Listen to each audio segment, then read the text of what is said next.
Harusnya slogan sesama Wong Solo harus saling mendukung bergema sejak lama. Apalagi keduanya juga sesama Wong UGM. Tetapi tak ada husnul khotimah. Yang terjadi di awal selalu terjadi di akhir. Namanya juga berakhir dengan baik. Itulah yang terjadi dengan Amin Rais yang dikenal sangat kritis bahkan cenderung nyinyir terhadap Presiden Joko Widodo sesama Wong Solo. Jika merunut berita media massa maupun sosial, tak ada setitik pun kebaikan Jokowi di mata Amin Rais.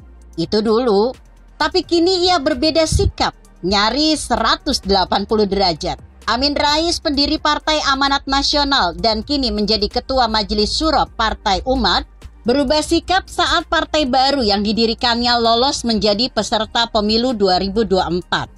Pujian yang tak pernah terjadi sebelumnya, Amin tujukan kepada Presiden Joko Widodo sekaligus Komisi Pemilihan Umum, dua lembaga yang dianggap memiliki andil utama dalam meloloskan partainya.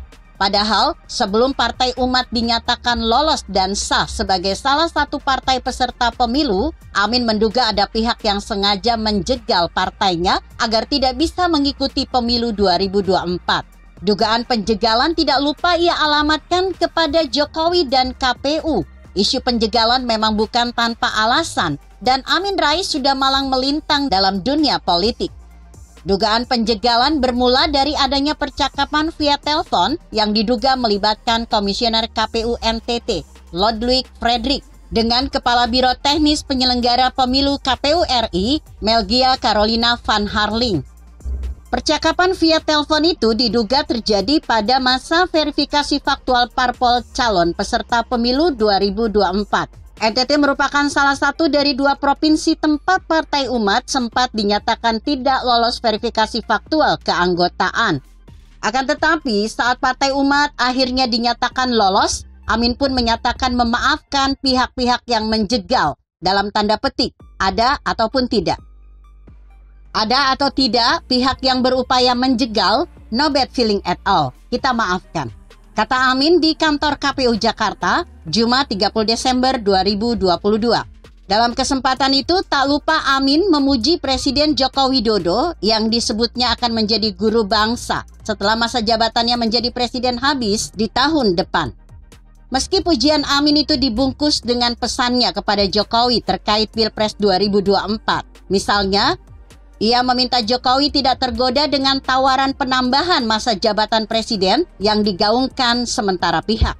Tolong Presiden Jokowi bayang-bayang untuk menambah 2 tahun, 3 tahun masa jabatan, itu juga lupakan, kata Amin. Jadi insya Allah kita mendukung, mudah-mudahan presiden kita yang sekarang ini, Pak Jokowi itu tanggal 20 Oktober 2024 sudah selesai purna tugas. Insya Allah menjadi guru bangsa dan seterusnya. Amin pun meminta Jokowi berkomitmen menyelenggarakan pemilu tepat waktu, sesuai jadwal yang sudah ditentukan. Ini message saya kepada Presiden Jokowi. Mudah-mudahan pemilu 2024 jangan pernah ditunda atau diundur, karena tidak ada alasan, tekannya. Amin juga memuji KPU yang disebutnya mau terbuka dengan perbaikan setelah Partai Umat dinyatakan tidak memenuhi syarat. Menurut Amin, tanpa sikap keterbukaan KPU, Partai Umat tak mungkin bisa berjuang untuk menjadi kontestan pemilu 2024.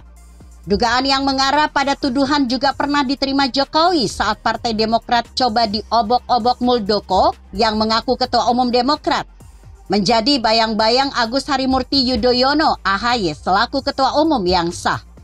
Tak kurang dari AHY dan ayahnya, Susilo Bambang Yudhoyono (SBY), menduga adanya campur tangan pemerintah dan Jokowi dalam kemelut Demokrat yang dimotori Muldoko, meski dibungkus dengan harapan agar Jokowi memiliki integritas dan kearifan menyikapi kemelut Demokrat.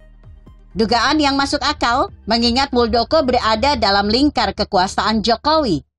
Namun setelah Kementerian Hukum dan HAM menyatakan bahwa Partai Demokrat di bawah pimpinan AHY yang sah secara hukum, barulah tudingan berubah pujian. Pembaca masih bisa menelusur berita media massa bagaimana AHY dan SBY berubah sikap, tidak lagi menuding tetapi menyanjung.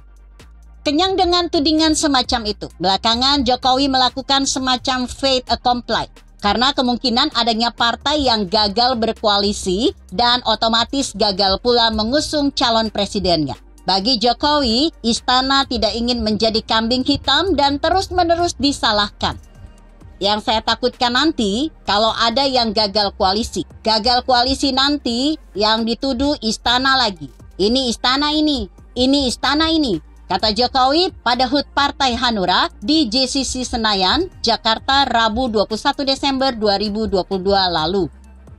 Pernyataan Jokowi setidaknya menyentil AHY dengan Partai Demokratnya dan kini Amin Rais dengan Partai Umatnya yang juga pernah menuduh istana, Jokowi, cawe-cawe dan punya gawe dalam kemelut partai masing-masing, Demokrat dan Umat.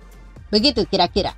Artikel ini ditulis Pepi Nugraha yang disadur dari redaksi Indonesia.com dengan judul Husnul Khotimahnya Amin Rais terhadap Jokowi. Bagaimana menurut Anda? Jika Anda berpendapat lain, tuliskan komentar Anda di bawah ini. Saya Emma Karisma 90.